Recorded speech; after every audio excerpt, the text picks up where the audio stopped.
Yeah. So as the city started exploring opportunities for how do we improve education in the city of Brookhaven, we met as a council and we talked about what are the options out there. And we decided in 2013 to fund $30,000 in our budget for education initiatives.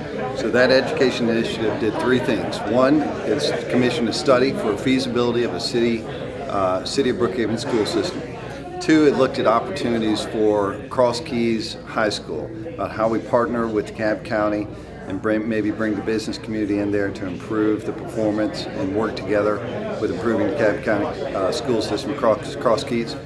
And then the third thing is the submission of an independent charter school petition, submitted both to DeKalb County and to the state for the benefit of the citizens of Brookhaven and DeKalb County at a larger community, and then if it's not filled from that area, it would go out to the state. So we hired Glenn Delk and Gareth Ginner with Edivate to do all three of these tasks for that contract not to exceed $30,000. Our charter petition will be submitted to both DeKalb County and the state by this Thursday. So the 15th of May, we'll be submitting this charter petition for Brookhaven Innovation Academy.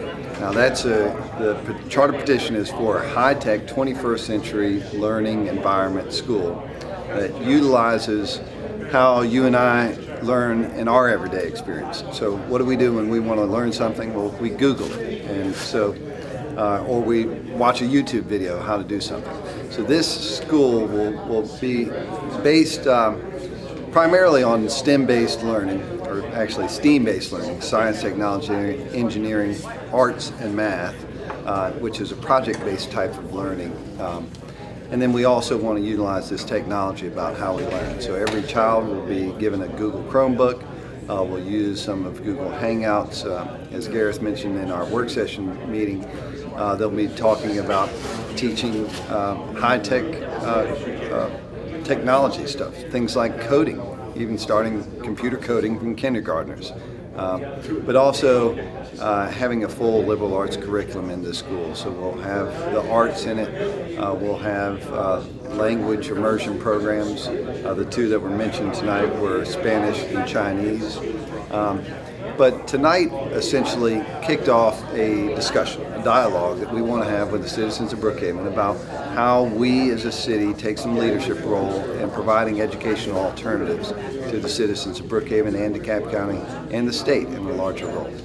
I believe this is the first time that I'm aware of a city taking a leadership role in submitting a charter petition. But it's unique. It's only a response, actually, to the concerns of the citizens, the people that have told all of us as elected officials we need to help improve education in DeKalb County and in the state of Georgia. So how do we go about doing that? I think this is one solution that the people in the entire state of Georgia can look to take some initiative and provide city leadership for what is a concern not only to the DeKalb County School Board and all the school boards in the state of Georgia, but it's a concern to every taxpayer in the state of Georgia because it drives economic value. Would these be more virtual type schools, or would they actually be physical brick and mortar type school facilities? Well, this will be a brick and mortar school facility, but in addition to the brick and mortar school, we will have a virtual learning, online learning capacity. I believe the school is set up initially to have about 450 students. We hope to grow, that's K through 5, we hope to grow that over time.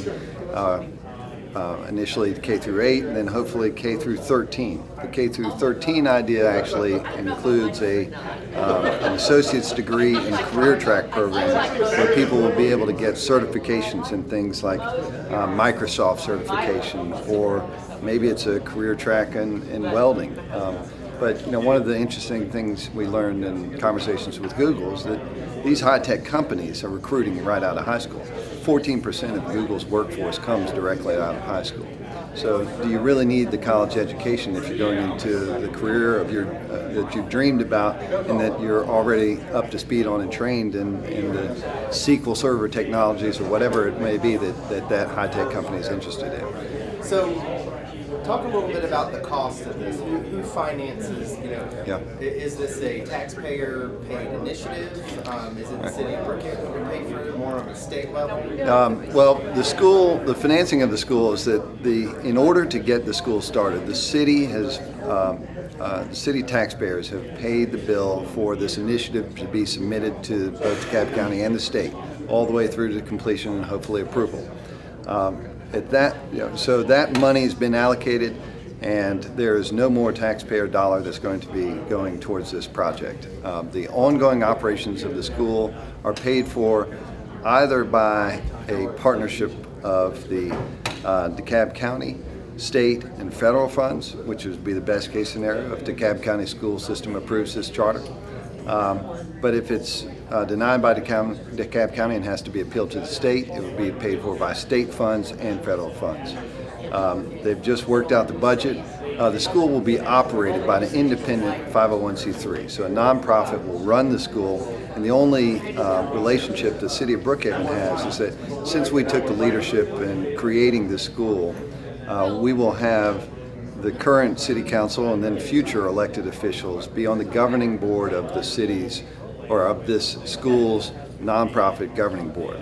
So the reason that that's important is that in the event that the school does not perform to the standards that we believe that they should be achieving, then the city can actually go in there, remove the charter management organization, and put in a more successful or a better fit of a charter management organization to run the school.